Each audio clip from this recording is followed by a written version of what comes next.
If you want news and rumors that appeal, welcome to the Dusty Wheel.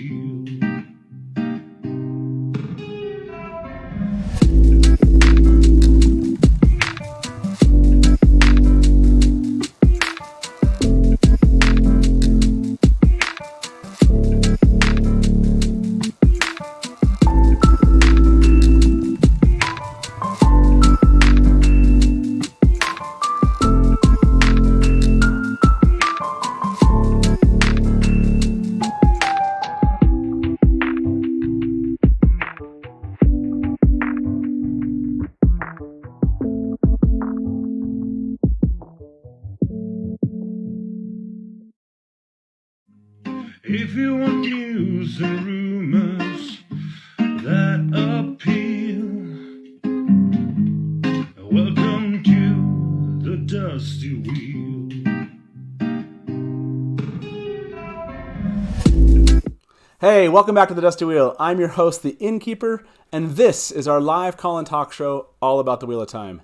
Now, before we bring in our special guest tonight, I want to remind you about what we have coming up next. So this Saturday, I think I've said Sunday before, it's this Saturday night, we have new readers of the Wheel of Time. We have the folks in the Wheel Weaves podcast, our viewer and friend of the show, Emmy from Australia, and we'll be talking all about the experience of those of you who are currently reading the books for the first time. It'll be one of our first, and not only, but one of our first non-spoiler episodes. Now after that, the following Wednesday, just a reminder, we have Mapping the Wheel of Time with Josh Delars. That's going to be a lot of fun. And if you've checked out his stuff on Instagram, if you haven't, go check it out. It's amazing. Just the work he's done, just the little work he's done so far. I want to say he's on book 4 at this point, also a new reader. And then as a reminder, just a week, I think a week after that, maybe it's a week and a half after that, we actually have a bunch of folks coming in to talk the Wheel of Time. We have Adam, Rob, and Corey. They're going to be with us. We're going to be doing our variety show. We're just going to have fun discussing the books, spinning the wheel of game time. It's going to be a blast. So that's it. I do want to make one last note before we get started. I want to thank those of you who tipped your Innkeeper last week. Patrick, Joseph N., Aaron, David, Joseph P., Anthony, John, Buck, Robert, Lauren, Brent, and Sarah. Really appreciate the fact that you left a tip for us. That was really kind of you. So that being said, without further ado, let me introduce my special guest tonight, Mike from Mike Book Reviews. How you doing, Mike? What's up, wheelies and dark friends? How we doing? I love the intro there. What's up, wheelies and dark friends? That is such a funny. It's a funny quirk of our fandom, right? That this moniker. Do you remember the first time you started using wheelies in your reviews? I do. It was talking about the casting for the show, and I first said that because they cast Lan, I was like, and so you know what happens every time there's a casting? Is everybody just flips out, and I just said wheelies, and that just kind of off the tip of my tongue. I have no idea how it happened, and I just kind of stuck with it. And the thing is, it's like a lot of people like it, but a lot more hate it. So I'm just going to keep going with it. Okay, so the reaction, I love that Joe Perry immediately wrote in chat, no. Well, it's funny because, I saw Black Tower Podcast actually put out like this ranking system of, they're having everybody kind of pick the name. The fandom lacking a name has been just such an interesting, everyone has their favorites. Like you said, a lot of people like wheelies, a lot of people like Randlanders, which, it's like one of these weird quirks of our fandom that when people get in it, they're just like, so what is the name? And everyone just has their favorites. But yeah, you definitely have gotten a lot of feedback from wheelies that I've seen on Twitter, at least. It is a term of affection for me. Yeah, I know it is funny. The little memes of people doing wheelies is a lot of fun to kind of put it back. And by the way, I think the fact that wheelies came in just speaks to, the fandom is growing, if that makes sense, right? With the series coming out now, there's just a lot more people getting into it, learning about it, or coming back to it that read it back in the day. And so it's just fun. To me, it's a lot of fun to actually see the fandom grow. And it's something you brought up in your review today. And I think that's a good place for us to begin. You just happened to, which I thought was perfect, put out your 400 days, 4.4 million words, Why You Should Read The Wheel of Time by Robert Jordan. And I thought it was really interesting that one of the things you called out was fandom. was one of the reasons. Do you want to explain that to people that maybe haven't seen the video? Like, why is the fandom to you one of the reasons why people should read these books? Well, I cover a lot of series, not just Wheel of Time. So I cover a lot of series, and I feel like anytime you pick up any kind of series, you bring that established fan base. And some, they like the way that I cover the series, and others not so much. You know, it's just the way that the internet works. But Sure. I've said anytime you are a noob and you try to work your way into a new series, and I know I kind of joked about it before our pre-show here about gatekeeping and whatnot. You find a lot of people that basically are very overprotective of it, and they don't like some new kid on the block coming up and throwing any kind of criticism, even if it's constructive. Right. But what I said I loved about the Wheel of Time fan base is they were not only welcoming, they made it a point. 13 months of me reading this series in a very public setting, never to spoil anything, never to really be super negative about anything. And I've never experienced that with any fan. I mean, it used to be like that before Star Wars, before, the last couple of years, it used to be like that. But even that really was never quite as warm and welcoming as this was. So yeah, that's always going to be a big part for me if I say, here's why you should read this series, because the fan support is incredible. Yeah, it is interesting. Do you feel like when you talk about it, do you feel a part of fandom now? Like I think so. The fact that I started posting some videos on some Facebook groups, just trying to get more traffic. And so many people that I've never interacted with on the channel are like, oh, that's you. I didn't know that was your channel. And I watch your stuff all the time. And that's just like, wow, okay. And it's all mostly Wheel of Time people. Oh, I love your Wheel of Time videos. People I don't even know telling me how much will pipe in on my personal account on Twitter, not the show account, and being like, hey, I love your Wheel of Time stuff. Thanks. Yeah. Well, it's interesting. I wasn't trying to suggest you weren't part of fandom. I'm saying it's one of those. I'm sure it was like a transition into it. Like when did? And maybe that's the better question: is when did it was like, wait, I'm part of this group of people that I say like this is a really warm group of people. Was it after you read The Eye of the World and you're like, I'm in. This is my thing. Or when was that moment for you that you kind of recognized? I think probably at the end of The Great Hunt, because I read Eye of the World and I was just like, it's not the worst fantasy book I've read, but it's nothing that really just completely blew me away or anything. But Great Hunt did that. And that's where I said, okay, I went from saying, I'm not committing to reading all 14 of these to, how fast can I do this? Yeah. I was listening to your reviews, and The Great Hunt was kind of where you talked about this, becoming Jordan's own books, right? I can't remember the exact phrase. Maybe I guess I think I wrote that phrase down. It was at the beginning of the Eye of the World. You said it's like too much like Tolkien's greatest hits.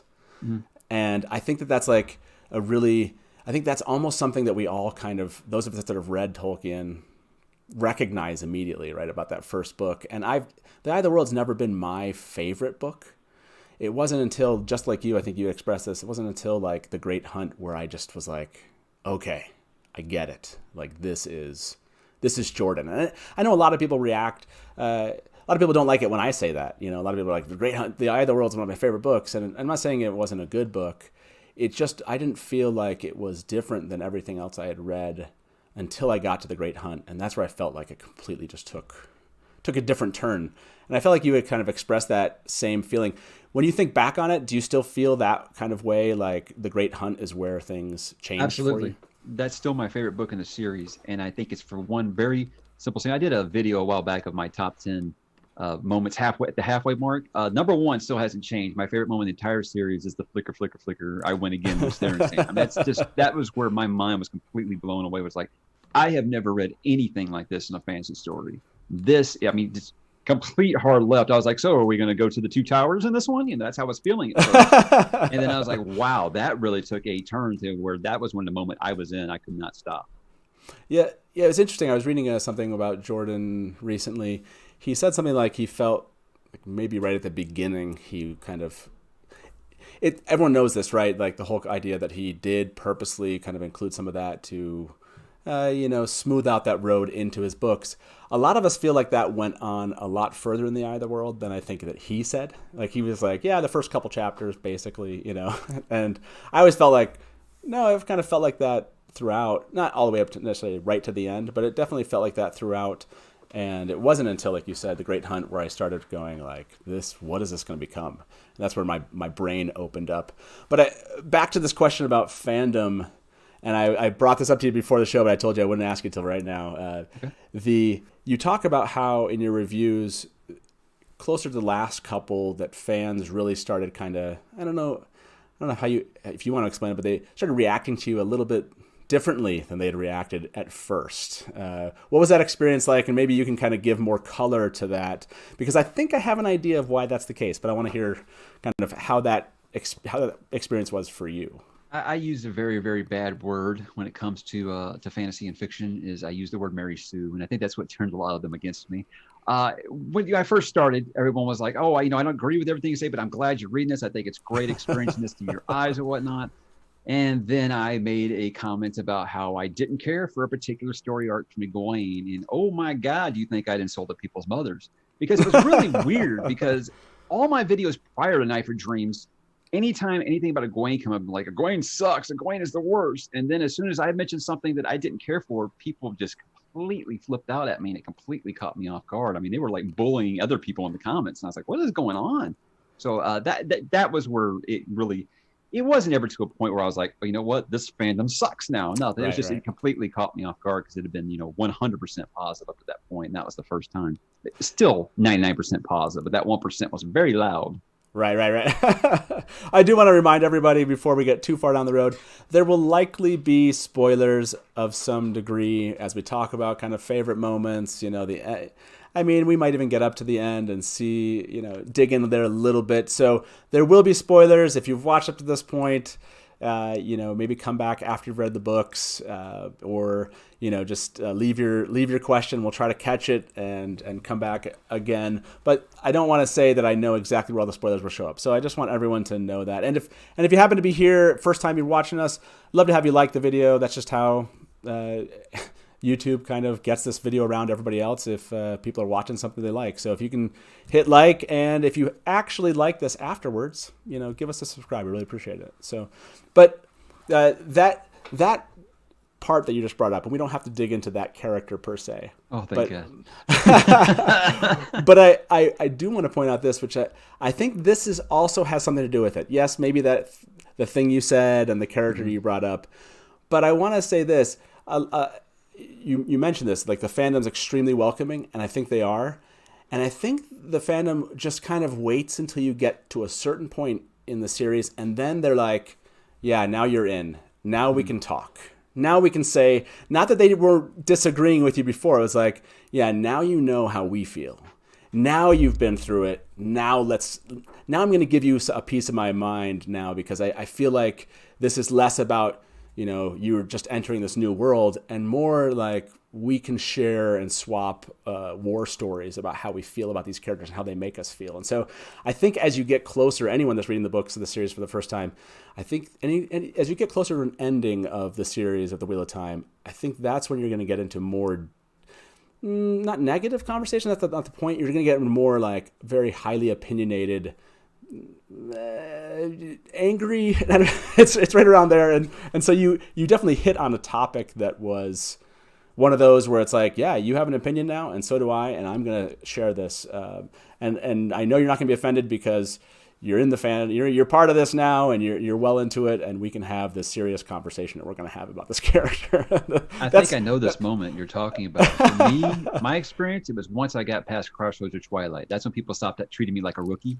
Is that what it is? I think it's because so many people quit before that point. Yeah. So they realized, okay, yeah, because I still, even up through Crown of Swords, had people like, oh, I bet you never finished this series. And I was like, okay, what a hell of a thing to say when went this far. But yeah, so I think it was once I got past Crossroads Twilight, and I was kind of positive on it. I think everybody expected me just to completely shred that book. So I think that was the moment where they started saying, okay, well, we don't have to handle this guy with kid gloves anymore. He's going to finish the series. He's in now. That's funny. Right after Crossroads of Twilight, I bet you shocked a lot of people with that. Okay. I was shocked. I'll admit, I listened to that Crown of Swords and I was so was I. Okay, wow. Like that, I had such a different experience with it simply because you had to wait.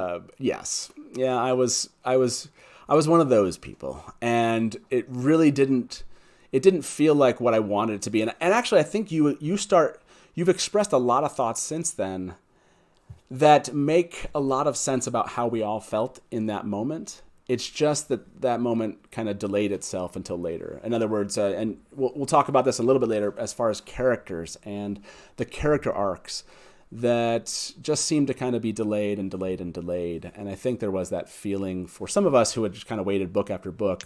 When does the payoff kind of show up? And so I think there's a piece of that. But by the way, A Crown of Swords, I don't know if you've gone back and looked, but these are the kind of fun things that I got to do as I kind of went through your reviews. It's the longest review you did up until I thought Knife of Dreams. I know why. Because people spooked me so much about books 7 through 10. And that's one of my only complaint about the fandom is stop scaring off new readers telling them that books 7 through 10, which are all like this big, are boring. That's going to scare off almost every new reader.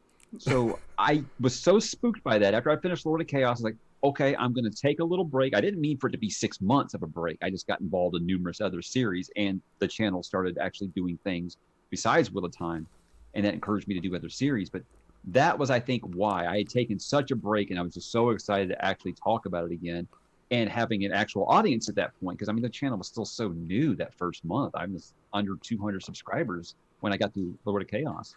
But with Crown of Swords, I was, closer to like 1,500. Wheel of Time stuff got, hundreds of comments. So I was excited to talk about it again. I think that's why, because the layoff. And also, I expected book 7 to be boring because everybody told me 7 through 10 was boring. Well, that's what's so interesting is you talked about it and I had forgotten. Just there are a significant number of things that happen. And, and like Tylan being an awful person? Yes. Well, yeah. And Codswain and, like all of these other kind of pieces that as you laid them out, there was a lot to talk about when it comes to reviewing the books. Does that make sense? Like, hey, there's these new things and there's this and whoa, I didn't expect X to happen. I think when I think about how much I didn't like the book, it was just like, you're not giving me enough of the thing that I like right now. And as you reviewed it, I was like, this actually deserved a deep review. And it's one of the, shorter, if not the shortest book. I haven't gone and looked at page count. I think Path of Daggers is a little shorter, but it felt longer. Yeah, it did feel longer.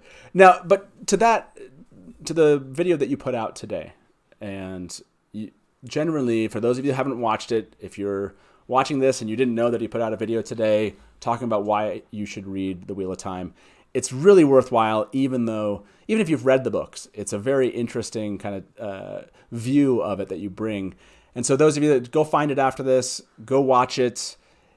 One of the things you say is the good outweighed the bad. And specifically, you said why you should read it. The journey is incredibly satisfying. Can you describe what you mean by incredibly satisfying?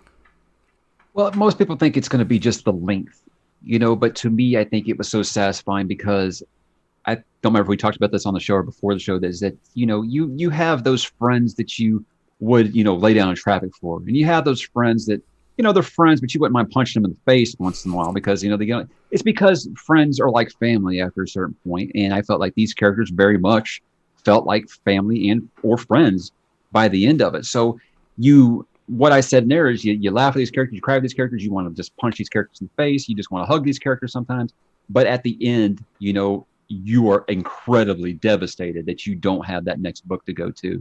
And the phrase I keep using is a profound sense of loss. And I'm just now able to really talk about the last book without like getting kind of like, for a second. So it's an incredible journey that is satisfying because you feel like you've grown. If you think back to where those characters were when the first book started, and I told someone this on the Discord, is that watching them be grown-ups in the last book felt like what I imagine would be like watching my kids graduate from college one day. That's what it kind of felt like, seeing them be grown-ups and just embracing. You had so many books of Matt and Perrin being like, I don't want to be a hero. And then at the end, they're doing it. They're just doing what they're supposed to be doing. And so I think that's why it's just so incredible to watch their growth. Feel like you as the reader grew with them, because there's things where I was like, I'm never going to like this character. By the end, I'm devastated they didn't make it or something really bad happened to them. So it's just a multitude of things. But to me, really just the journey, it's not just the length, because there's plenty of long stories that you can read that when it's over, you're just like, well, I'm glad that's done. Yeah. Even the characters that, and you just brought this up, and that connection to family, I think is a really good one. the characters that even that you kind of were like, I don't know this, I don't really like this character. When it came to the last battle and just how some things turned out for some characters, even then, like I felt just that sympathy you would for that uncle that you never cared for, but still, you know, you're really you're sad because of the loss of that person, right? Or I brought this up in a different video with like Nynaeve. Just out of nowhere, I realized in book 11, holy hell, Nynaeve is my favorite character, and I didn't even think that, you know. So it just, yeah, I know exactly what you mean. And also, Gawain isn't that bad, you guys. Knock it off. Did you hear that? So I love the messages you have for fandom so far, which is stop talking about the slog. This is coming from a new reader through the books. Thinks it's only negative. Stop talking about the slog, and Gawain is not that bad. Which it's not that great either. I'm just saying, people had me just thinking he was just going to be like Charles Manson or something. I was like, well, whatever. I think at the end, I heard one of the reviews of him. I think it might have been in Towers of Midnight. I want to say you're like he's like a quiet swordsman, character, and if you just kind of accept him as that, and he does some stupid stuff you don't like every once in a while, but he's just. Yeah, then he doesn't really disappoint as much. It was more indifference with me and Gawain than it was hate. So I'm just, whatever. Yeah. He's good with a sword. Cool. Yeah, exactly. He's good with a sword. Yeah. You also said that people would be hard pressed to find another fantasy epic or epic fantasy as well developed and lived in as the Wheel of Time. No, for sure. Why is that the case? Well, I mean, our man Robert Jordan can tell you everything you need to know about the fabric of a dress, right? I mean, it's just everything. Like, I could pick up this piece of paper here, and he would be able to tell me about the forest that it came from and the tree and what the leaves were like, but only in that forest, not like in this forest. And that's not necessarily a bad thing. I'm just saying that if you are one of those people that seems like all I see with modern fantasy readers these days is I love the prose or I only care about world building, and I'm a character guy, but if you are really about world building and a universe that feels lived, I think Star Wars might be the only universe I think that felt more lived in than this one did. This is your series. Yeah, that's an interesting point, and you actually bring this up when you're reviewing the books, which is for everything that he does describe. When he doesn't describe something, it's almost maddening. But I had that problem with the first book. Yeah. Yeah, but it almost feels like once you're done, at least for me, I read it as very purposeful. Like there's things that you miss. Because you're just used to him, at least for me, I was just used to him describing everything. And so he doesn't describe something, and so it seems almost mundane, and your eyes just kind of like, oh, it's not flowery description, it's just a staff, I can move on, And he doesn't like elaborate on it, and that's his way. I don't know, for me it's turned into his way of like later on winking at you and being like, that's right, you thought I was going to describe this thing, I wasn't, and I was purposely not saying anything so you'd enjoy the moment. In the first book he told me everything about this chair that someone was sitting in. Then we got to the blight and he was like, yep, it was messed up. It just kind of was like, that's it, you're not going to tell me more about the blight? I got that early. But it's fascinating because to me it's very purposeful. I always tell people, I think I went to a Worldcon many years ago, and like you said, a lot of people are like, well, the prose. It's the prose, and the prose just isn't as good as I want it to be. Or like you're saying now, a lot of this focus sometimes on modern fantasy writers is like great world builder. Yeah, here's your 200-page info dump. Yeah, exactly. And so there's something familial for sure. It feels like you can just settle in with these individuals, and like you're saying, whether or not you see them now as you're a child or you were a child when you read them and you saw them as your best friends, there's something relatable. I think you mentioned this, which is totally true. You said, there's somebody for everybody in this book, which does make it a classic for sure. I absolutely believe that. Now, I want to ask you this. I know you've said no reread right now. You got other books to read, so totally understand that.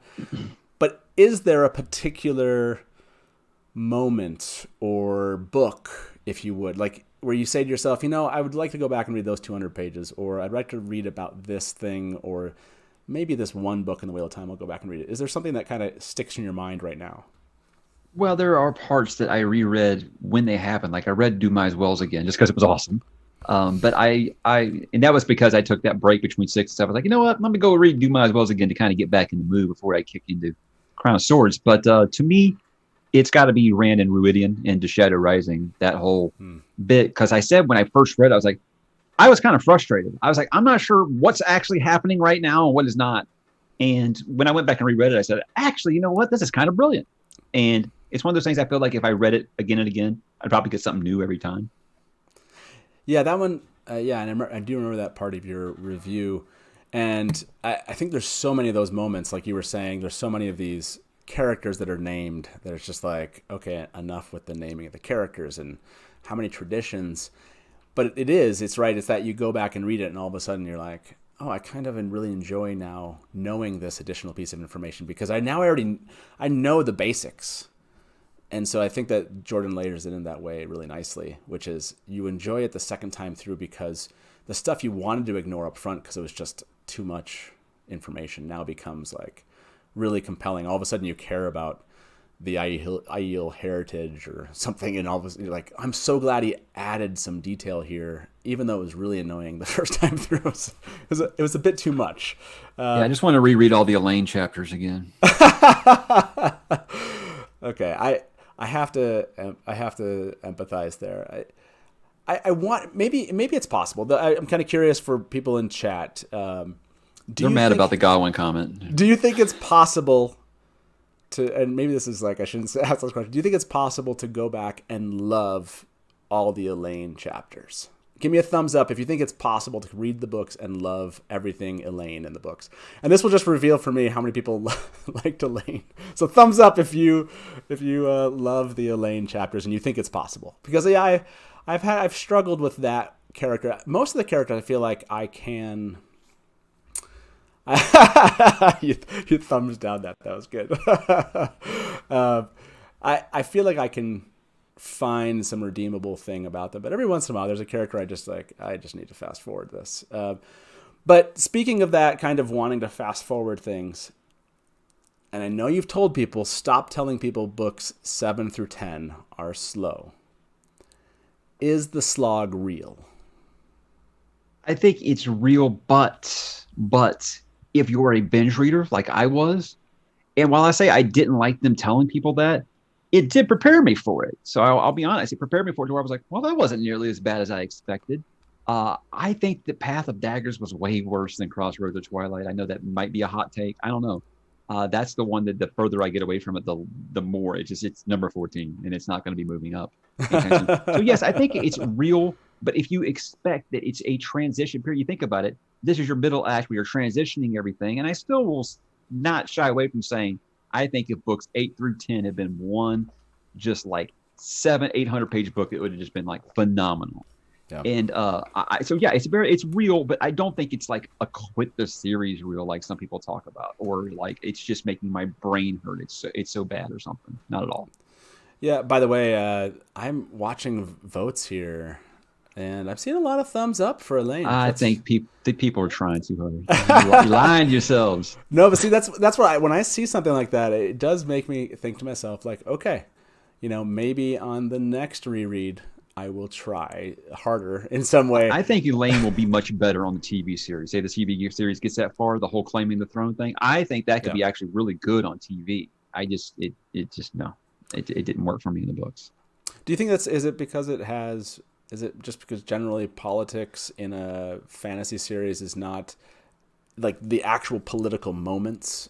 I think it's something you said earlier. This is what I want right now. There's all these other things going on that I want right now. And that's, I think, where my expectations will be different if I did a reread. That I would say, okay, I can look at this different now. I think it's like I said about Towers of Midnight. It was like, what I wanted to see Tom and Matt and Jane go to the tower. And then it's like the last 50 pages, So it's one of those kind of things where it's like, you're waiting for one thing, and there's something else going on. Like at that time, I was like, I don't need another thing about some pretender for the throne kind of thing. It just didn't work for me. That's all. But I think it would be really good on TV. Yeah, I think you're right. I do hope a lot of these things, and we'll get into that here in a bit about the TV series, kind of what our hopes are as far as transitioning character arcs in. But I do want to note a friend of mine in chat just said that Elaine is his Lanfear. That's impossible. Lanfear is so important to me, and I can't even imagine, Rob, that you would say that. So we're going to have to talk. Next time Rob is on, I'm going to have to talk. So for those of you that are watching, if you're new to this show, this is a live call-in talk show. So there's a call-in portion. That's right. You can give us a call live. If you have a question for Mike or me about reading the series, about his reviews, if you want to tell him how amazing he is, if you want to tell him he's a jerk, don't call. That's rude. So 1-313-825-5968. That's TalkWatt. 1-313-TalkWatt. Give us a call. We're happy to bring in and talk to you about Mike's reviews and just going through the books for the first time. So, but until somebody calls in, I do want to call attention. So the reason why I asked you, I wasn't trying to set you up as the slog reel, but what's really interesting about your Goodreads ratings, if I look at them and now I think I took the ratings just from the stars. I don't know if Goodreads allows you to go. I just said, oh, it's 3 stars, 4 stars. If I look at the first 4 books, it was 3 4s and a 3. Then I see lots of 3s, and the last 4 books are 3 4s and a 3. And that brought me to think that something that you pointed out about the books when you read through them, which I think is true. It's really good at the beginning. It's great at the end. And in the middle, it kind of meanders a little bit. I don't know what the word was you used, but it's like, it can be good. It has its bright spots. When you start thinking, I don't know if I want to do this. And then the third act is just like, pow. Yeah. And I think that is basically how the books, at least from your reviews and ratings, kind of charted, which I think does work in with that. Not that the slog's real, it's just there's a lot of things we want to get to. Like he set us up in the first 4 books. It's like, cool, this sounds amazing. And then we're always asking, like, when are we going to get to that part? When are we going to get to that part? And as we start getting to those parts at the end, that's when it feels like it re-engages. It's not that we can't find things. You point this out in your reviews. There's plenty of things to love about each one of those books. Whether or not it's right at the end, the last 100 pages of each book. There's always something. Jordan does a great job of that. But the payoff of the books themselves, you're just waiting for that moment to happen. So I thought it was quite interesting just kind of hearing your reviews and then, realizing from a rating perspective and probably close to what I would say, how I rate these. Now, you and I dramatically disagree about Towers of Midnight, but that's only because I have a sincere love of Lanfear and Tel'aran'rhiod. And I know that Tel'aran'rhiod is not your favorite thing. Can you, before I bring a caller in, can you walk me through that? Because I love Tel'aran'rhiod so much. What is it about it that, because I know you were like, I don't need 40%. It makes me want to go to sleep. I don't know. I really liked it earlier in the series. And then when you started adding in the Wolf Dream and all that stuff, and I was never really into Slayer. That was like the one part of Shadow Rising I was never nuts about. So that might be it. I know I got crucified for saying I didn't really care when Hopper died. So it's just I don't know. I really liked it a lot earlier in the series when people were messing around in there. But I don't know. By the end, I think I was just like, I get it. You had Perrin being like the all-world badass I've been waiting for the whole time. Once it got into Tel'aran'rhiod, and then when it happened, I was kind of like, Yeah. Well, you brought up like how much you did like the hammer part, right? Outside of that, having to do with Perrin and Perrin, Perrin and the hammer. And I think I can understand that, which is you have to, I think you either really love the whole dreaming and aspect of it, or it's just like, it becomes one of those things where you're like, okay, cool, but let's get back to the thing that I really enjoy the most. So let's be honest, the Towers of Midnight thing, it wasn't about that. It was about the trial. That's what really dragged that book down for me. And I think that's the popular answer. Yeah, I think I can't say that I love the trial. We'll ask this question in chat because I like doing these little quick polls. And those of you that are watching us on Twitter and Facebook, I'm not going to see those comments live, so I can't pull those comments in. I'll try to track them later and reply. But if you want to jump over to YouTube in the chat, you can kind of vote on these things as we go. But thumbs up if you liked the trial in Towers of Midnight. Thumbs down if you did not. This will be an interesting one. Sometimes I think people are just like screwing around with us when they answer these questions. So, okay. I have some more questions for you, but we have a bunch of callers online. Let me bring them into the show. I think our first caller here is Andrew. Andrew, Hello. Welcome to the Dusty Wheel. How you doing, Hi, man? it's Andrew. Hi. How's it going? Thank you, Mike. I enjoy your videos. Oh, thank you so much. Appreciate it. So I've got a question for you. The question I have is based on some of you. I know in the past you've said there are some series that you've read sort of over time where the author hasn't finished the series and you sort of read it as it's going, like Sanderson series and stuff like that. How do you think your view of the Wheel of Time overall would have been different if you had to wait a couple of years in between each book? Good question. Yeah, I probably would have been frustrated just like anyone else. And I could see that's why a lot of the slog, as people refer to it so fondly as, I can see how that was very frustrating to wait through, because there are several things like, I mean, Matt isn't even in a book. And it's just like, wow, that was a ballsy choice. But it was okay for me when I was just reading them all in a row, But is reading it, it wouldn't have been like on a George R.R. Martin level, obviously, but it would have probably been quite frustrating. That I think what I always refer to is for Song of Ice and Fire with The Feast for Crows is like I waited years for that book to came out, and then it came out and there was no Jon, no Daenerys, no Tyrion, and I was like, what the hell? So I think I probably would have felt similar to that, but by the time I got to Night of Dreams, I've been like, yeah, finally. It probably would have been very, very, very rewarding. Yeah, what's interesting, I want to say that great question, Andrew. You bring this up, Mike, about getting a kind of a recharge. You took those 6 months off between. I wonder if part of it was there wasn't as much. There's just like a lot of great books to go read, and there's just more fantasy fiction than there's ever been before, right? Like a lot of the authors back then, Robert Jordan has helped kind of push a whole generation of authors out there, and there's a lot to read in between books now, right? You can get, like you don't have a Sanderson book, but now you can go, whatever it is, I guess your flavor, you can read an Erickson, or you can, I guess I enjoy Erickson, or you can read another Dresden, or or you'll just wait a little bit longer and Sanderson will just chuck another book out at you because he's so prolific. Yeah, I wrote this while I was waiting at the coffee shop. That's Sanderson for you. And I just kind of wonder if part of that, the waiting concern that we all had back in the day was just we didn't have as many things to read, and so this was one of those big things. But I think there's a lot of truth to what you brought up, which is you kind of get re-energized by taking a break from it and jumping. That's why I'm taking the long break before I start Malazan in January, because I want to recharge before I hit a series that heavy again. So that's my next big one. Yeah, for sure. Hey, Andrew, thanks so much, man. Appreciate the question. Yep, thanks. Hey, we'll talk to you soon. Yep, bye-bye. All right, good night. So I feel bad.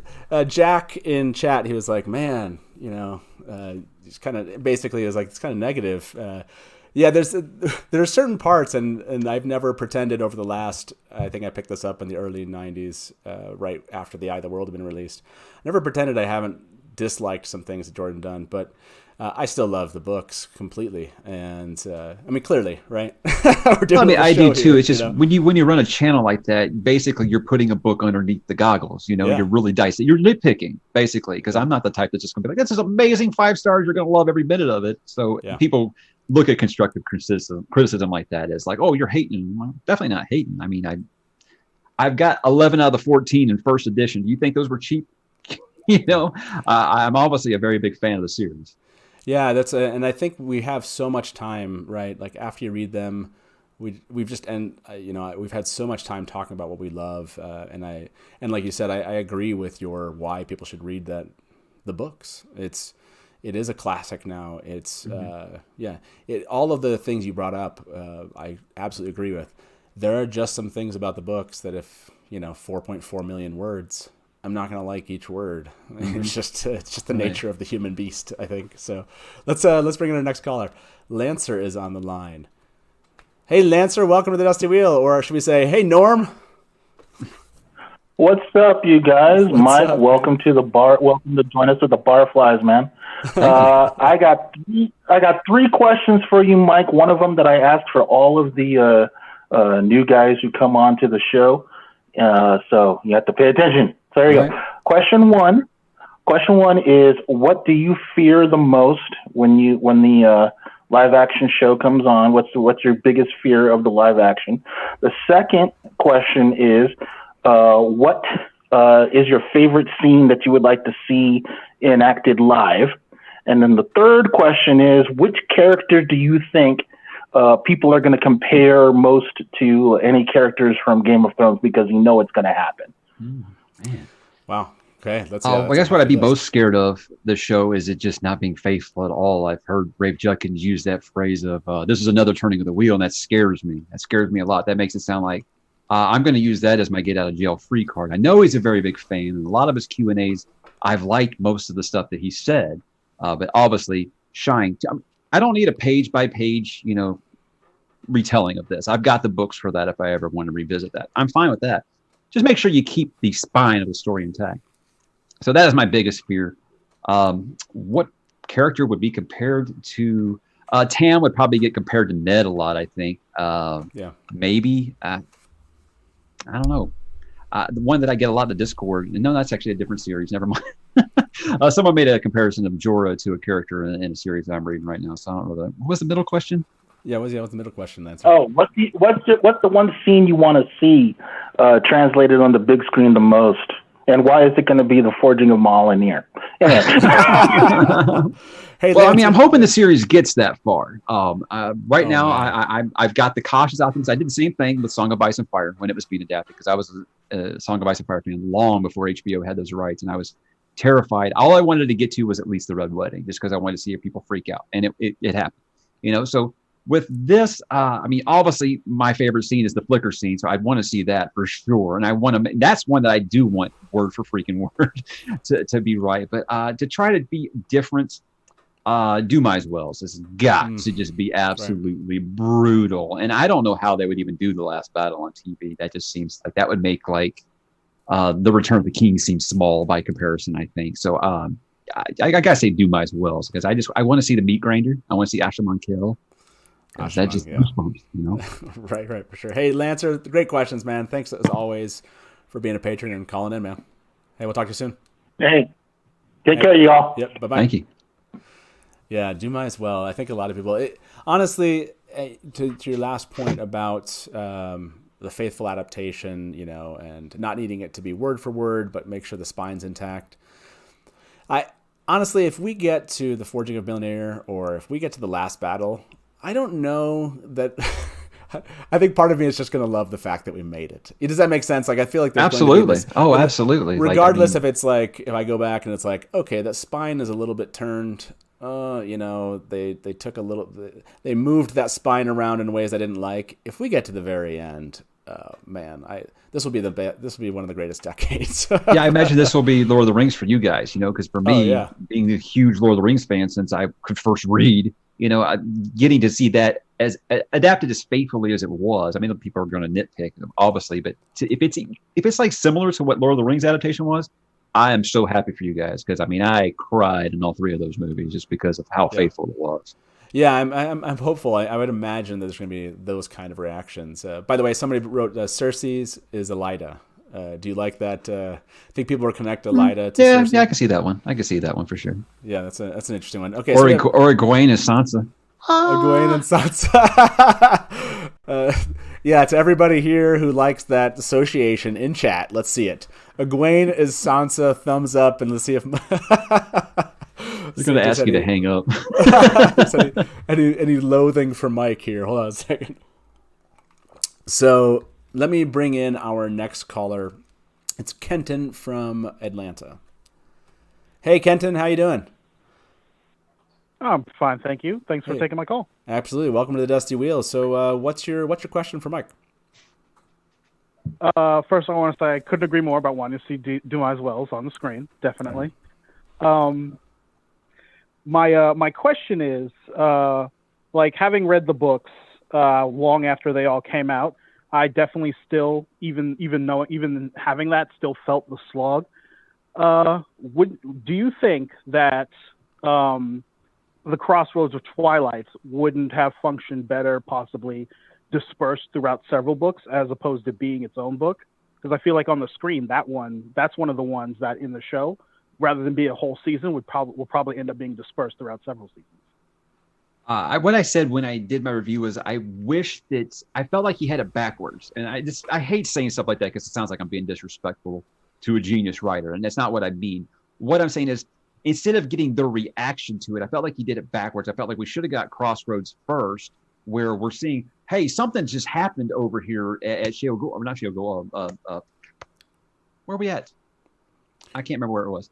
I get my locations mixed up, but something else, some big event is going on over here. What happened at the end of Winter's Heart? We know that as the reader, but they don't know it. Instead of getting the reaction, I wish we'd got that first, them all reacting to something that happened and we don't know what it is.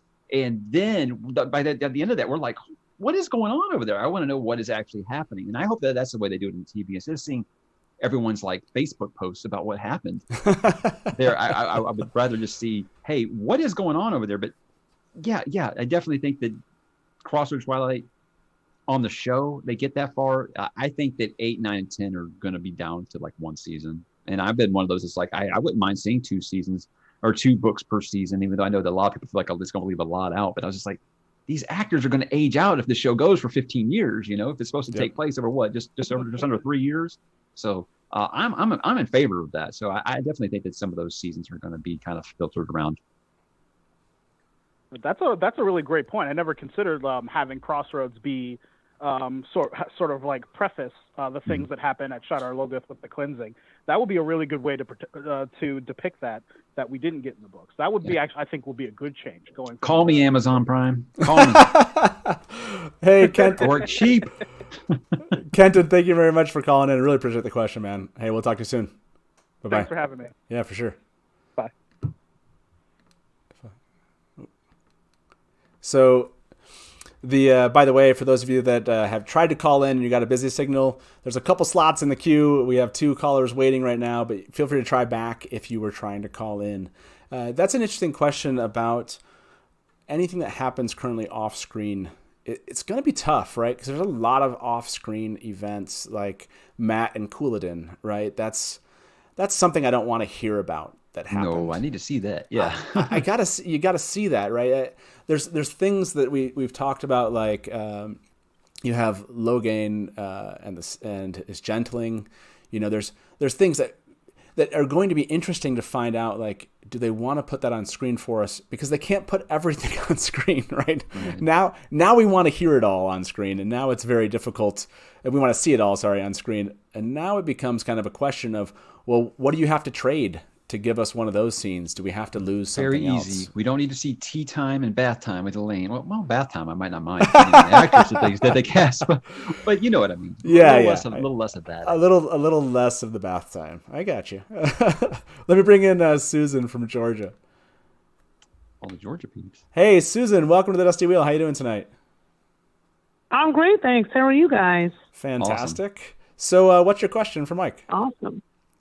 Well, first of all, Mike, I've been enjoying your channel so much. We have so much in common. I love nerding out to all your videos.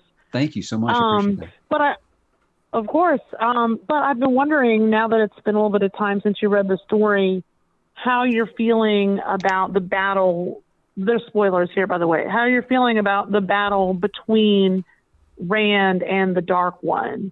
When I read it, I felt like it was sort of spiritual. Mm-hmm. And at the end of it, sort of the lesson that, he was never actually the enemy, and that if we take away our freedom to choose good or evil, then that makes the good side just as bad as the bad side. And I love that.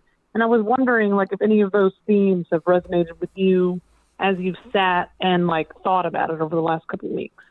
I think what I said when I got there, and it just sounds like such a chicken shit answer, and I'm sorry, is that I don't know if they could have met my expectations for that, because we've been building up this for so long, and I was like, I don't know if I expected some crazy ninja sword fight or something. I don't know what I was expecting.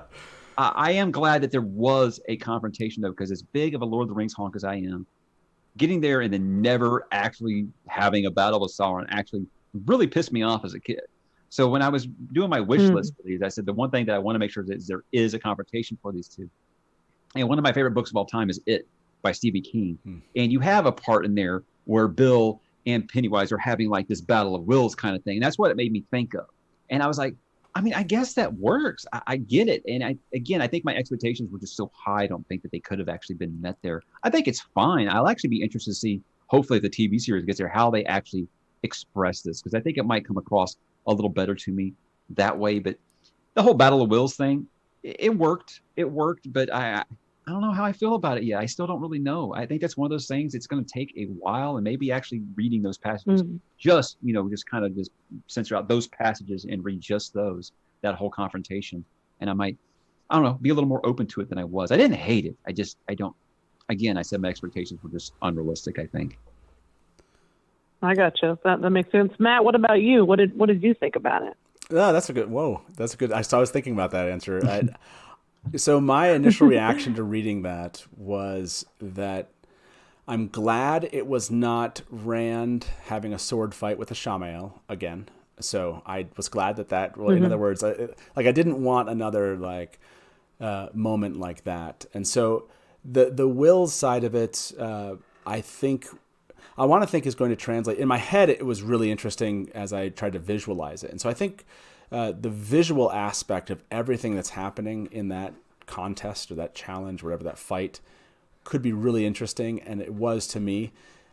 I guess I'm probably in the same camp as Mike here, which is I didn't know what to expect, and I don't think it was possible to know. And so to me, it was like, okay, that's really interesting. I thought the Calendar part of it, I thought was really, from a theoretical standpoint, it bothered me that I hadn't figured things out all the way. Not bothered me. I was like, yeah, cool. Just like the Matt's staff, I was glad that I didn't realize exactly how Jordan planned to do things. And so in that sense, I think I really enjoyed it. But I don't think there's any good, I think I said this to Mike once, I don't think there's any great way to end a fantasy epic like this that's going to satisfy everyone. No, definitely not. You know what I mean? So I think it was unique in how he approached it, and it was true to how he envisioned it many years ago. And I think the journey of getting us there is, I mean, as cliche as this sounds, the journey over 14 books. It was that journey before destination. Come on, right, now. Right. Well, and it was everything that happened after that. Right. We wanted to know in the end, was he going to live, and how was that going to turn out? And that to me made everything satisfying. Does that make sense? Like everything that happened post confrontation with the Dark One was, like Mike said, that was the emotional, real huge emotional part for me. I had a hard time getting past that. It was like, okay, we got past the conflict with the Dark One, and that was the biggest thing. So, I think it's such an interesting question, and I wonder how they will handle it. Hopefully, we'll get there in the Amazon series. But I think it could. Totally. I think it visually could be really compelling on screen if they do it right. It could be kind of psychologically really interesting. I'm trying to think of what's the series. Legion. Have you seen Legion? I don't know if you guys saw that television series. If you go back, just the way they kind of handle the visualization of kind of powerful people in a very psychological way, I think they could take some things from that, and it could be really interesting. But you haven't seen it, so both of you, we won't go down that road. But it's that to me is one way that they could make it really compelling. I'll stop there. So, Susan, thank you very much for calling, and thank you for asking us that question. Really appreciate you watching the show, and for giving Mike a moment here. Yes, thank you. Have a good one, okay? Absolutely. Thank you. Thank you. You too. Bye-bye. Bye-bye. And I'm originally from Atlanta, so hey, awesome. Getting these Atlanta callers. Right. I need to go back and explain that sometime on Legion. You'll have to go see it and see if those of you that are watching that have seen Legion, if you know what I mean, as far as comparing the end of the books to Legion, I think could be an interesting way of doing it. Sounds like you're talking about Dune to me, but I don't want to talk about Dune or else I'll take over your show. Yeah, someday maybe we'll have to. I'll admit this. I haven't read Dune. Most people haven't. It's fine. So someday maybe I need to read it and then come on and talk about it with you. So let me bring in. We have a couple more callers here. Let's bring in Delusions of Grendel. Oh boy. Hey, Delusions. How are you doing? Welcome to the. I feel like I know you already. It's weird. Hey guys, long time viewer, first time caller. So Mike, I'm here to troll ya. Oh boy. Obviously. So first off, obviously I love your videos. Your reviews are amazing. It's so refreshing to see the first time reader viewpoints, and especially I mentioned this in the live chat, but I adored your stance on Tylen and Matt. So much.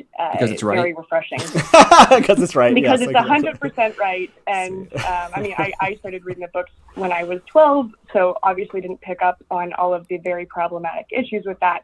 So yeah, I just want to first commend you for how you tackled all of that stuff. But the Forsaken, or the Chosen, as I prefer to be called, you gave them so much flack during the series, and don't get me wrong, it was hilarious. Three Stooges, amazing. Slipping on the banana peel, yeah, that was them. Yeah. And then when you got to A Memory of Light, you mentioned, spoilers by the way, you did, commend Demandred for his, winning of the last battle, just yelling, like standing in a field yelling "Loose Theron" all No day. one yells "Face me" better than him. No one. So, aside from Demandred in A Memory of Light, I want to know who your favorite Forsaken was and why. Lanfear is the obvious answer, right? Because we're gonna think about there at the last moments where Perrin's actually like thinking about it. I'm like, you know what, Perrin? I wouldn't blame you. It's Lanfear. So I always go back to The Great Hunt. This is like my favorite book, and what was she? I don't even remember what she was calling herself at that point. It was so long ago I read it, but it wasn't as Lanfear. Celine, thank you. Just in my mind, the way that Jordan described her is just like the most beautiful thing in the world. I was just like, well, I'm a fan, so yeah, it's always been Lanfear, because I feel like as guys, we know if you are an incredibly beautiful woman, we will do a lot of shit that we know we shouldn't be. We shouldn't be doing it, but we'll still be finding ways to justify it. And I feel like they were always finding ways to justify it. But if it's not Lanfear, I'd probably say Moradin, just because he got shit done, and it just seemed like so many of these guys just, like I always joked about, always just slipping on a banana peel, always finding a way. And I understand it's a bad story if you have your bad guys winning all the time, stuff like that. So I understood why it was like that. I probably did kind of turn the humor up to 11 on them just because of the reaction that it got. but yeah, it was just that last bit of Winter's Heart where I was just like, these guys are a complete clown show. So it just kind of grew from there. And I'm sorry I didn't give Grendel more love. I know you were upset that I didn't do that. And then after I said good things about Demandred, it was just like, oh boy, I really upset her on that one. So. You opened the floodgates on that one. Yeah. Oh my gosh. And then just a quick follow-up question for Matt. Yeah. This is mostly courtesy of Jordan Newman in chat, who last week you said that Grendel is a coaster if Min is a sexy lamp. Yes. And Jordan Newman is insistent that Grendel is in fact a footstool and would like you to revise your opinion. A footstool over a coaster. That's acceptable. I will amend my last week's comment. Grendel is now a footstool. Wonderful. I appreciate you bringing that to my attention. Thanks, Grendel. I love men. Awesome. Thanks, I love it. Okay, later. Bye. Bye. Oh my gosh. So I will say this. You clearly have good taste because you just mentioned two of my favorite female characters in the books. Lanfear and Min? Yeah. And I'm assuming you. I don't think I listened or heard your commentary. I think maybe on earlier books on Varen. What was your final take on Varen? I'm assuming I haven't met any people that really don't like Varen, but did you think, were you caught off guard there?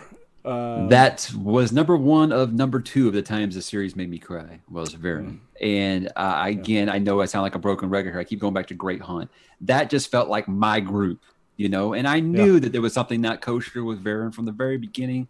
And I had the theory on the thing that it was either her or Catswain, one of them was going to be a dark friend. But then the way that he did it just completely floored me. And it was such a wonderful moment. And I said that she was my favorite Aes Sedai, not named Moraine. So it was a wonderful, wonderful, wonderful way that he concluded that series. It was so good.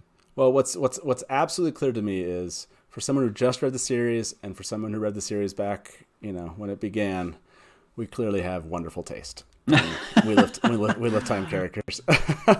So the truth just kind of always shows through. I agree. What was so awesome was when your answer to her was, "You mean because I was right about Thailand?" Oh, and man. What I love about that answer is not the discussion itself. I mean, I don't want to get into the discussion itself right now. I mean, like, that's the exact kind of way that people feel about Egwene. I think because I'm right. Yeah, no, I'm sure. Let me bring in. We have two callers here. Let me bring in Josh from Michigan. Hey, Josh, welcome to the Dusty Wheel tonight. How you doing? Hey, thanks for having me. Absolutely. So, what's your question for Mike? Oh, well, I have a couple for him. Okay. I'll just try and put them all together here. Okay. The first is like on screen in Amazon's adaptation. Like, how do you think they're going to handle like all the off-screen inner monologue, like the Luz Theron things, the Matt's Luck things, like all the things that are happening and don't? And how do you think, as a reader who's new to this series, do you think it would present to itself on screen? And the second is, how mad will you be if the Shan Chan don't have a Texan accent? I didn't even catch that really about. I mean, he kept saying they had like a drawl, but I never really thought about like a Texan, because I don't listen to audiobooks, guys. I know that upsets some people. I've never been able to pay attention to audiobooks. It comes when you have kids. You just learn to block noises out, and you just can't focus. But so I never really even thought about the San Champion, but now I want that. Now I definitely want that. But the whole inner monologue thing, that's something I always struggle with, because I talked about Dune earlier. I always go back to thinking about David Lynch's Dune, and I'm just like, dude, you can't have their inner monologue on the screen. It's never going to work, right? So short of them like breaking the fourth wall and being like, hey, yo, I got some dice rolling in my head, I'm not really sure. I'm actually interested to see how they can do that. Let's say just use like some serious exposition to be like, I've been hearing like this rattling in my head or something like that. That's a great question. But all I know is I'd better be hearing some conversations between Rand and Luz Theron, because that's some of my favorite parts of the whole series.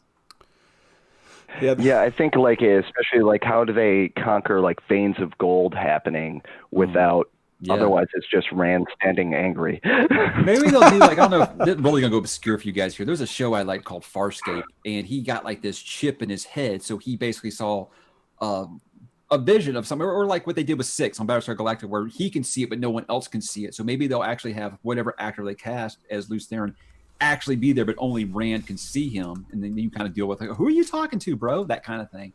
I think that would be really neat.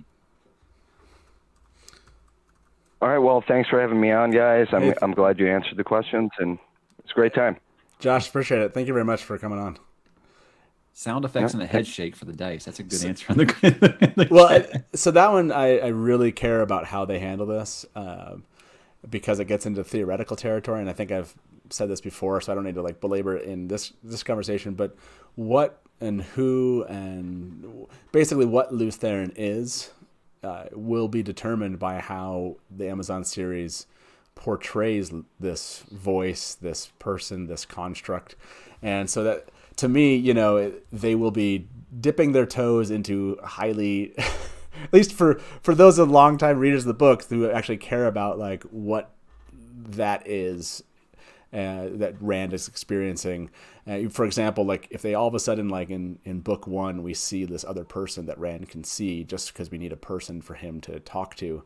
You know what I mean? Like, depending on like how they handle it, is it just a voice? Is it, if they start trying to give it a face, because they need they want some visual representation that people can see, that gets into some dicey ways of affecting kind of the overall underpinnings of this, like, what is Luz Theron? So, well, in my head it was Liam Neeson, and he could actually see him, so that's what I did. So I want Liam Neeson for the show. Amazon, call Liam Neeson. He's not busy. Nice. He's not busy. That was the voice I heard when Luz Theron talked. Was it really Liam Neeson's voice? Mm-hmm. That's so funny.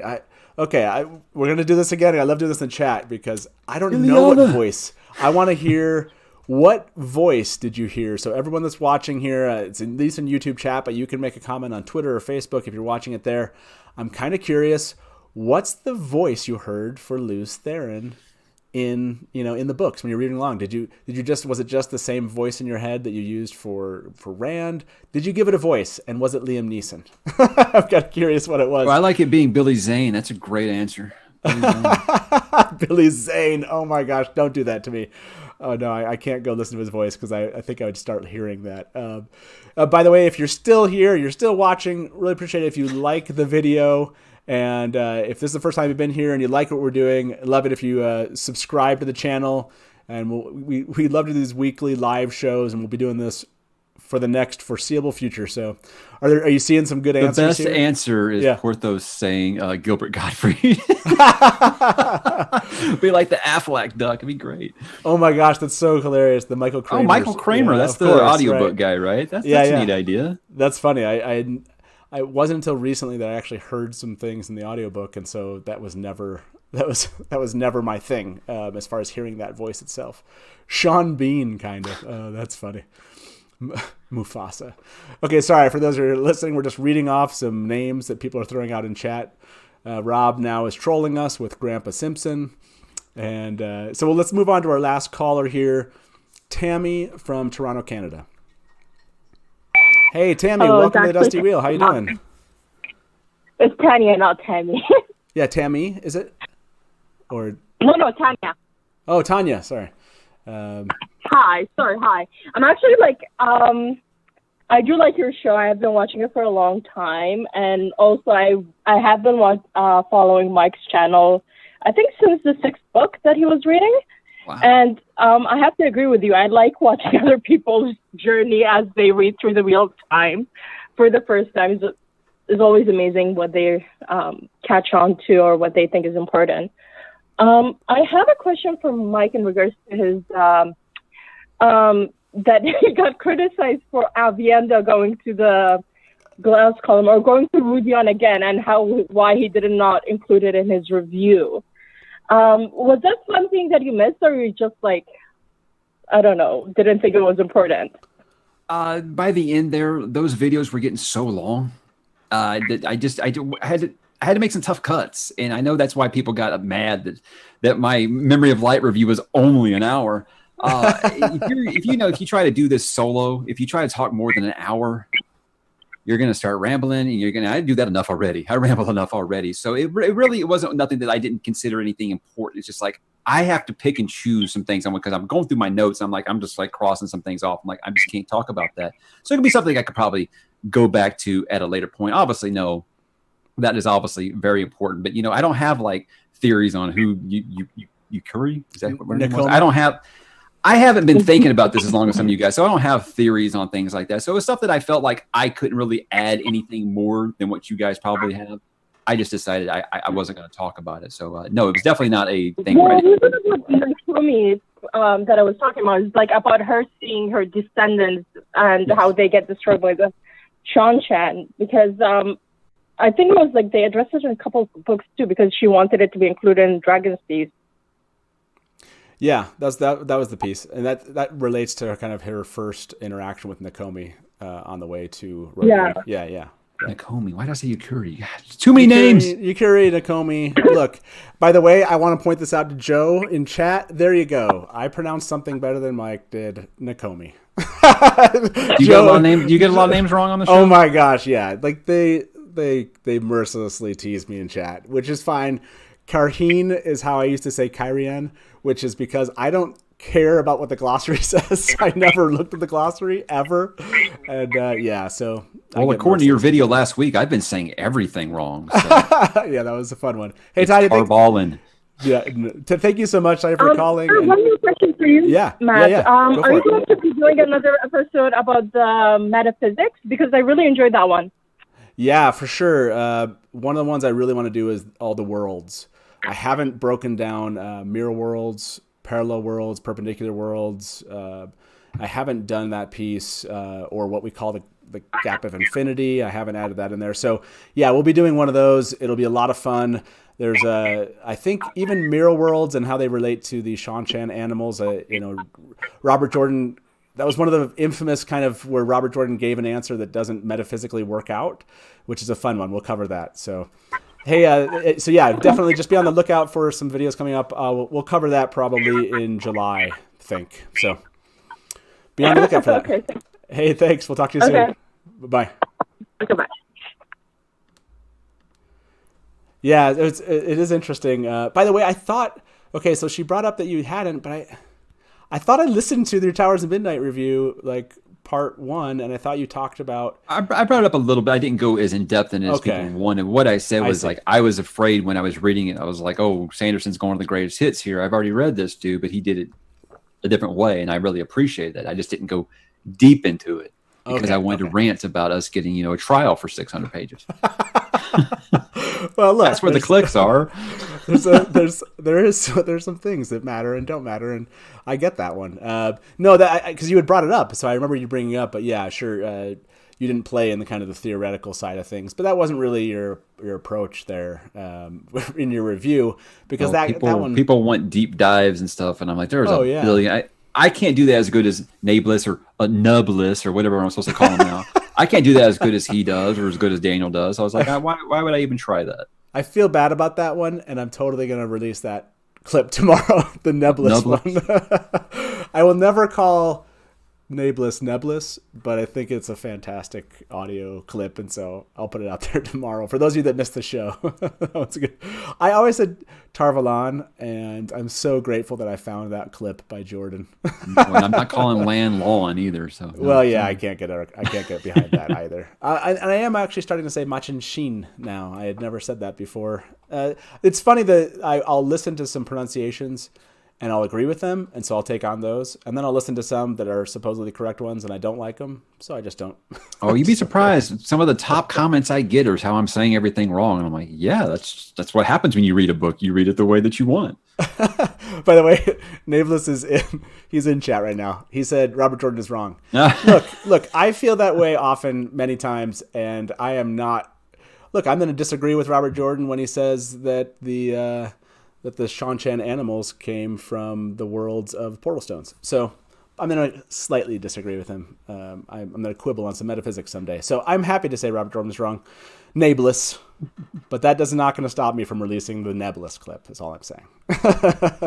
So, Mike, I want to cover this last piece of some of the reviews that we did. I know we're kind of hitting up on, getting close to the end of the show. But there was a part of all of your reviews that I thought was quite interesting. I think it applies to the Amazon series, and so I want to talk about this. You bring these people up a lot: Tom, Perrin, Loyal, even Min in this regard. Certainly Elaine, but I want to focus mostly on the Perrin, Tom, Loyal kind of combo. Perrin was really high on your list there for a while, and then there was this huge drop off. And there was a comment you had made. Let me see if I can get the comment. It went something like, "I just want them to be not useful isn't the right word. I'm trying to think of what the used, not just sitting on the bench. Yeah, just not sitting on the bench. There we go. Sorry, I couldn't find the, how do we prevent that? I mean, how do the writers prevent not benching some of these characters? Robert Jordan had so many that, from a prose standpoint, just writing a book, he wanted to focus on different stuff. But how do we avoid that happening where, Perrin doesn't show up for a season or two in the Amazon series? Do you think they need to just significantly cut plots as we get further down the road? I think they're going to have to if they want to try to adapt this whole thing. They're going to have to cut some stuff out. But as far as not having characters disappear, I think, and this is going to upset people. They're like, why does everything got to go back to Game of Thrones? Because it's what got us here. I don't think we'd be getting a Wheel of Time adaptation if Game of Thrones hadn't been such a big hit on TV. So the reason I bring it up is because if you read those books, you know that Theon disappeared for 2 books. And on the show, he never disappeared. So it's not necessarily that they created something just for the show. It's just that they just move stuff around. So I think if they just kind of move stuff around, don't set Tom up to be this super badass ninja assassin and then just have him be a babysitter for 4 books. That's the kind of stuff that upset me. Right. Can you get more storylines for them? I don't really want them to create anything because there's enough stuff that I feel like they're not going to be able to adapt. That I don't want them creating stuff. I don't want them creating, you've got almost 3,000 characters in the story. Don't make up a new one, Sure. But I understand if they've got to kind of add some things just for exposition's sake or stuff like that. But I don't know. I liked those early books so much that's why I always went back to Loyal. You know, I don't know that Loyal wasn't anything super incredible or whatnot. I just kept being like, you know what? I really liked him up for those first 4 to 6 books, and then he just kind of disappeared. And that was the same thing with Perrin. Perrin was my favorite character up until about book 9, where I was like, well, all he's doing now. Perrin's my favorite character until Fael shows up. No, I'm kidding. That's like the easy answer. Okay. But I don't want to call you out here, but you did say, when did Perrin just become Fael's husband? That's what it was. I was like, the reference I kept going to was like, if you watch the old Fox X-Men movies, it was like Cyclops, the leader of the X-Men, is just Jean Grey's boyfriend in those movies. That's all it is. So yeah, I kind of felt like that with Perrin. It was like he was going from this just badass Lord Perrin of Two Rivers to just like, oh, well, anything for Fael. And it just drove me nuts. I was like, you have this badass character you created and you just did nothing with him. He wasn't even in books 7 or 8. I can't even remember. He wasn't even in one of them. Or he was. I think it was Fires of Heaven. He wasn't in. Yeah, it was Fires of Heaven. Yeah. But yeah, things like that, I don't think that they can do on the show. But I think the fact that they're going to condense some of these things, I don't think you'll see long absences, especially not from our 5 to 6 primary characters. Yeah. Do you think Tom deserves the billing? We're going to get him here in the first season. Should he come back and continue to play a role? Because you do point this out. His role ends up being very kind of secondary, and significantly secondary, to the point where often he's in places where you're just like, okay, it's awesome having Tom there, but yeah, I'm glad he's just hanging out at the circus with everybody. This is awesome. Is this totally necessary? So do you? I mean, if you were adapting it, you've read the books now, you've been through them. Is Tom a character you would keep around because, you know, to the very end, or, you know, I mean, is he important in your mind? Here's what I would do if I was running the show. And it's kind of tough because you're going to be asking an actor to sit out numerous seasons of a show. When Moraine's fate happens, have him be like, I don't believe she's dead. I'm going to go look for her. And then he shows back up with the letter later on in the show. That's the best way to do it. Having him just being there to be a babysitter to Elaine and stuff like that, nah, I don't care to see that. Yeah, that's an interesting one. Change his character arc. Demonstrate that there is some, you know, a greater connection there than maybe some of us ever felt like existed, and justifying kind of him remaining around for that. And yeah, I absolutely. It's got to be tough. This is not an easy adaptation to do, as I imagine you would concur. Trying to adapt these books to the television screen, like you've just said, a couple thousand characters, and, you know, 700 billion plots, and how much of this from a political standpoint do you pull in, and which characters you just let go and bring them back later? You know, how do you stop them from just sensing like they're being benched? I don't envy this moment for Rafe and his team, other than to say good luck, because they've taken on a hugely difficult project in doing this well, and they're going to have to make choices. I agree with you. Hopefully they just keep the spine, but I don't imagine that we're going to get every single plot or subplot, and I imagine some will change to make this compelling in a visual medium. Is my thought. So, well, you know, as far as I know, they still haven't casted Lane, so there's a big cut right there. Done. Does that bother you? I know that some people have said that there. I know Rafe Judkins has said there will not be the 3 women with Rand kind of thing. That's something that he will not be doing or whatnot. So it got me thinking. What I said a couple of times in the video is like, you know what I would like to see? I would like to see Rand and Min as a couple, and I'd like to see Elaine and Avienda as a couple. I think that would actually work out really, really well. And I was like, that is something that I feel like Amazon would probably be all over. So go for it, guys. That's what I would like to see. I thought Rafe said that they weren't just. I thought he was like, it wasn't. I mean, it was old. It was old. It was like in 2018. So it might have actually changed it since then. Somebody said, "Are you going to be doing the 3 wives thing?" And he said, "No." Oh, I can't. Yeah, that's a good one to go back and look up. I thought he was just like, well, it's not going to just be polygamy. It's going to be polyamory. But so I don't know. Yeah. So I'm going to go back and find that quote. Okay. For those who like Joe and folks in chat, I'm kind of curious, like, because I can't remember if he already said definitely no for all 3. But that's a good question. One question here from chat. What was your favorite non-channeling ability in the entire series? Blade Masters, I think when Rand fought Turek at the end of Great Hunt was the first moment I was like, okay, so this isn't just going to be a super power wizard book. That's what I loved about it. I felt like in most fantasy stories, that was going to be the moment where Rand embraced channeling and then fought back again. But the fact that he actually fought this guy with a sword and beat him as a player, anytime there's any kind of sword fighting and whatnot, I love it. Lan is a badass with a sword. Gawain is a badass with a sword. Galad's fights with Aemon Valda, one of my favorite parts of the whole series. So yeah, it's got to be the sword play, and I want the sword play to just be absolutely nuts. Yeah. Like if you guys ever watched that series called Into the Badlands, where it has just like crazy good sword fights, that's what I want on this show. I want insane sword fights. Oh man, yeah. I absolutely agree, and I look forward to that aspect of it. Sounds like from what Daniel Henney said that they've definitely had a lot of. It sounds like they've really made playing Lan very difficult. If that makes sense, and that and which I love to hear, which is this isn't just a walk in the park, and that suggests to me that they are taking that aspect that you just brought up very seriously.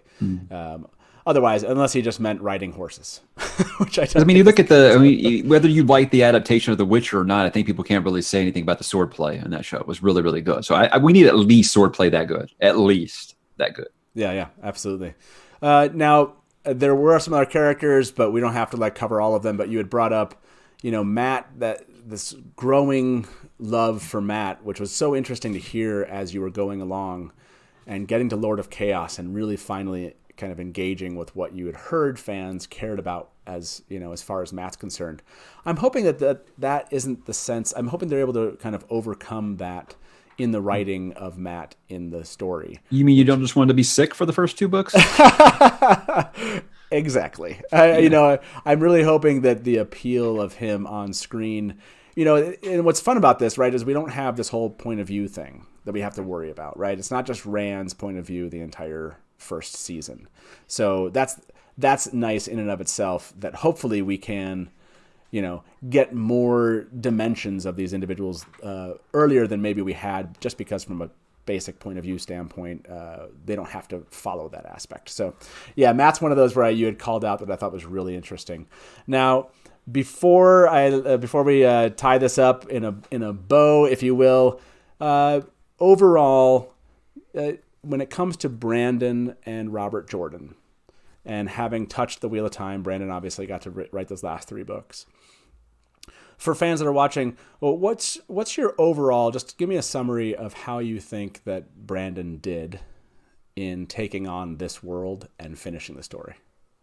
What I said in my review is if you had just handed me this and say an ebook format and never told me that they had changed authors, I don't know that I would have noticed. And I think that's because we know what a great writer Brandon Sanderson is. And I don't think that he changed it. He was trying to just be Robert Jordan, but I felt like he changed his style enough to where it fit. So yes, I did kind of notice the problems with Matt, which even Brandon Sanderson has acknowledged his problems with Matt. There's a couple lines where I was like, Matt wouldn't say that. Even if he was drunk, he wouldn't say that. But for the most part, I mean, I don't think there's any way anyone else could have done a better job. And I mean, that was even before, at the time, no one even really knew. Hardcore fantasy fans might have known who he was, but who knew who Brandon Sanderson was really? Yeah. In the fantasy community before that. Yeah, I mean, I think once you read those first 11 books, it's hard to imagine that, anyone saying, I absolutely want to pick this up and try to finish this off for this person, right? Jordan was so distinct. He had built such a series and such a story at that point. So for Brandon to jump in and just accept those, and jump in and do it, first of all, I think is just says a lot about him. And in the end of the day, I agree with you. There are some changes, there's some differences. He didn't describe as much. He didn't retell us as many. He didn't tell us about the dresses. He didn't retell us what Saidin and Saidar were. And there was a lot of folding the arms under the breast, so I respect him for that.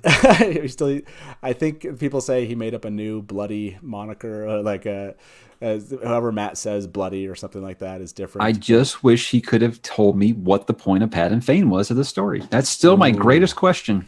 Okay, so we're right at the end here. For those that are still watching, I will ask you to go back and read that little section of that book, and you'll notice that what remains of Pat and Fane settles into the ground. And I would say that the evil that was Pat and Fane used him to get to Sheol to infect it, and we'll continue the battle of morphing whatever evil remains in Sheol into whatever that power that infected Pat and Fane was.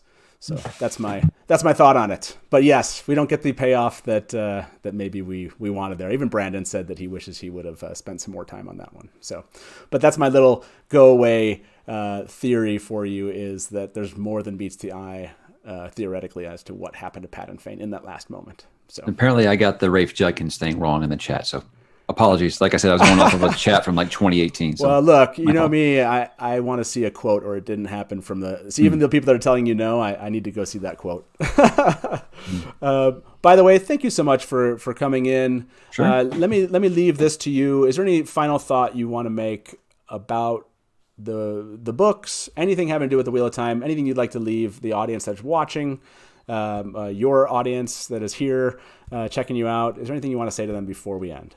Just thanks for making this so much fun, because the comparison I kept making is I remember back when I first got into A Song of Ice and Fire in the year 2000, and I was so excited about this. I just wanted to talk to people, and we didn't have the options we have now to reach out and meet other fans like this. So I was having to go to like AOL bulletin boards and chats. You guys remember bulletin boards? You all remember bulletin board systems on the internet? And it was like I found like 6 other people to talk about.